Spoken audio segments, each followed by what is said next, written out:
Whatever the time happens to be where you are, my very warm regards to you.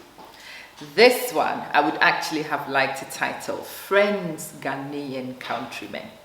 Lend me your ears. I have come to support Caesar, not to praise him. So all of you are aware that I am very fiercely patriotic, that I am very keen on interests pertaining to Ghana and the development of its citizens. Obviously, I came to Facebook 2 years ago and my declaration was that I was here to help in preparation for election 2020. I wanted to educate, I wanted to sensitize, I wanted to draw people's attention to what is worth focusing on. But I also want to debunk a lot of the nonsense which comes into the public arena in the election year. One of the things I would like to do is to interrogate the candidates. I want to look at manifestos. I want to sit down and analyze manifestos. I want you to see which one is huff and which one holds substance. So, at the moment, there is an anthem going around, crucify MPP, crucify NDC, whatever. But I want you, before you make your mind up of crucifying or selecting anybody, to actually listen to the facts. So, one of the things I want to start doing is to explore the independent candidates, to start digging under their skins. I want to know what's going on. You know me. I don't hold any political affiliations. I clearly do not support anything better than I do support the country Ghana. I am a nationalist, I am a patriot, and I am aggressively patriotic. So I would like to introduce one of the candidates for us to look at. I've just managed to be added to their groups. Over the next few weeks, I am just going to observe, I'm going to experience firsthand what this group wants to do and what the dream is for the country. So I would let this person's manifesto video, intro video play. He outlines a lot of things about his beliefs. He highlights things that he wants the citizens to be aware of. And I want you to listen with rapt attention. I want you to pay attention. This is not an endorsement of candidature of any type, but this is Amma introducing for you to pay attention to. I will do the same to anybody who wants me to explain. At some point, I would like to invite the candidates and have conversations with them, interviews with them, so we can share knowledge in that space. If people want to invite for me to come to their program so that you can all see what's going on, I would love to do so. So listen carefully with very rapt attention. Maybe even have your notebook, pocket notebooks out with your pens and make a note of one or two things so we can ask questions when it is time. I don't know how to say the name properly, but I think it's Mr Gane, one of the independent candidates for the 2020 elections. Do enjoy the video and let's talk afterwards. See ya.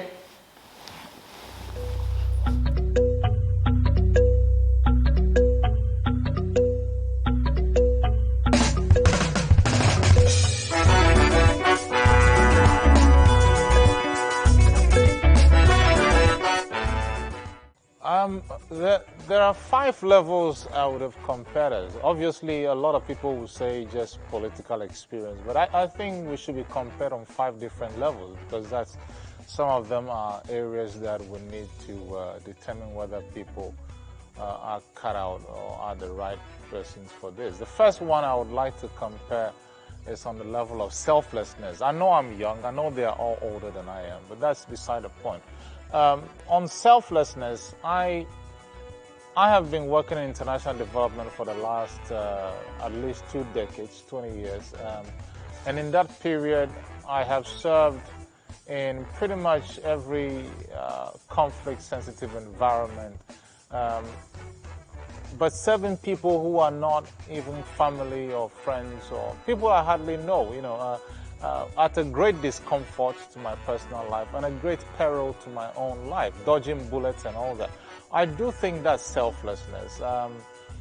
And I don't see why I can't deliver the same selflessness to my own people. So on the basis of selflessness, I do think that I compare. I've got enough proof to show that I can be selfless even if it happens at the most discomfort. Look, it's not very comfortable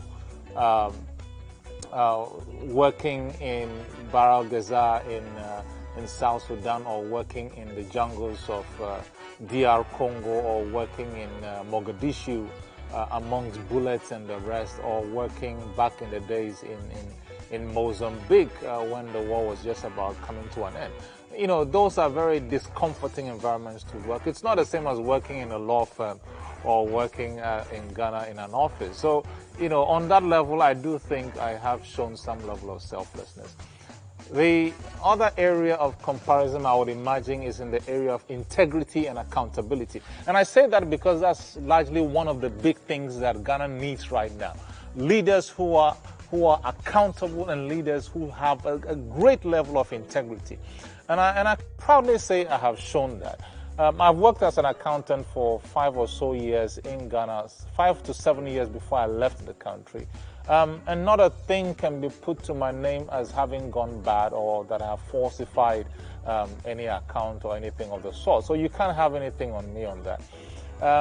When I worked in international development the last 20 years, I have managed 4, arguably, of some of the biggest funds, nothing less than $40 million US in each of those funds. In fact, the last one I managed was all the way the size of about 700 million US dollars. And in managing all of those funds, I can proudly say that not even a single dollar or a single cent or a single pound or a single penny has been missing in the accounting for any of those funds. I'm very proud of that. There hasn't been any inefficiency exhibited in the running of those funds. I am also very proud of that. So if you talk about integrity and accountability, there is no way you can have a handle on me. And then, of course, you can compare that to the other candidates and the levels of scandals upon scandals we have seen under their regime. There's also another level I would have wanted to compare all of us, which is in the area of understanding how the world works, because I think for many years we've isolated ourselves as a country, but we are part of a global environment. We need to understand how the rest of the world works. Then we can understand where to position Ghana in that world. I would gladly challenge the flag bearers of the NPP and the NDC to a conversation around technology and the future of technology, and how Ghana ought to position itself in that technological space. I would challenge them on the area of global alliances. I would challenge any of them on the area of the new way of doing import and export. We've moved on from how import and export has been done over the years. And we need to understand how the world works in a lot of those respects in order to be able to move our country forward and plug us into the global ecosystem. So, in terms of understanding how the world works, I'll challenge any of the flag bearers to a discussion and a debate on that. The fourth area that I would love to compare myself to any of them, or compare them to me, is in the area of generational positioning. I am young, and so my motivation is that, look, I have about 30, 40, 50 more years ahead of me. If Ghana does well, it would affect me. If it doesn't do well, I am mostly going to be affected. So I have my skin in this deep enough to worry and be concerned that I want to make it happen. On the other hand, look, no disrespect to the 2 other candidates and others who will be joining this process, but some of our leaders going into 2020 are quite old. Let's face that. 30 or 40 years ago, the Ghana we are seeing today is the Ghana they aspired to see 30 or 40 years ago. So realistically, they are actually at the end or their peak. They can't take us beyond this point. And so that's up to us to judge. The final thing I would like to compare us on is in the area of political experience. Now, a lot of people will say, oh, they have more political experience than I do. But the question we need to ask, the more critical question we need to ask is, what has that political experience done for Ghana? What has it given us? And we need to ask that. Look, The flag bearer of the NDC, His Excellency Mahama, the flag bearer of the MPP, or hopefully if he is in the end the flag bearer of the MPP, His Excellency Nana Akufo-Addo. If we were to talk about the two strongest individuals who have been through every arm and crevice of our political ladder, the two of them would have to stand toe to toe on that.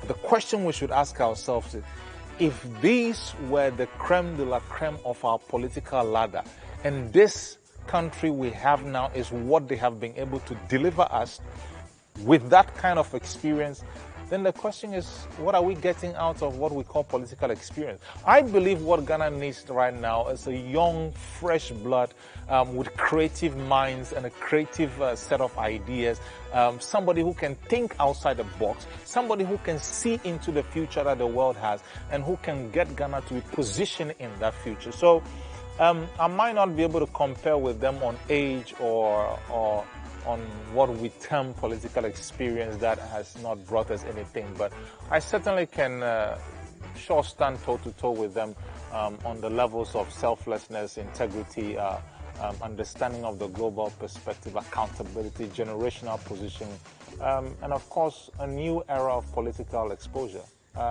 So yeah.